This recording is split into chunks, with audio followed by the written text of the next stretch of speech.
According to a new study, it's not too late for middle-aged people to reverse their heart damage. Dr. Chaffoo joins us with more. Doctor, good morning. Always good to see you. Good to see you too. See, so you can make that decision today. Start exercising today? Absolutely. Okay. It's never too late. What did the study say? So it was a fascinating study, Shally, and they looked at two groups of people. The people that were healthy enough to obviously undergo exercise. One group was aerobic exercise they did for about 30 minutes, 4 to 5 times a day. The other group was more sedentary, you know, more like Pilates and yoga. Okay. They found in the first group that group actually improved their function of their heart efficiency as a muscle by 25% or more, and their oxygen consumption went up almost 20%.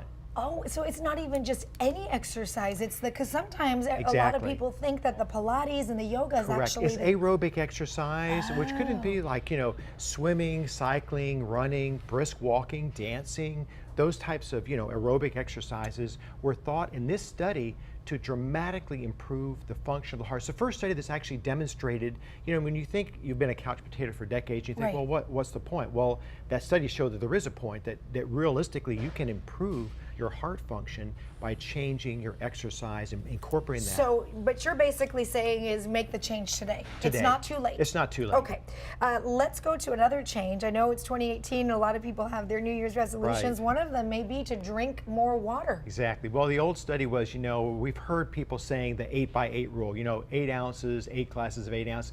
But there's no really hard data that shows that. But the National Academy of Sciences says that probably women need to take about 91 ounces a day, or about 2.7 liters, and men about 125 ounces, or 3.7 liters a day as a minimum. But remember that about a third of the water we can get is actually from food.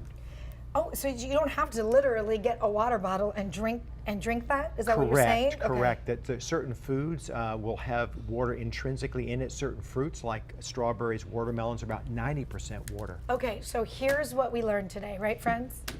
Exercise and drink water. Right. I got that. It sounds a lot easier, but why can't we do it? Dr. Chaffoo, thank you for being here. Good to see you, Good information. All right.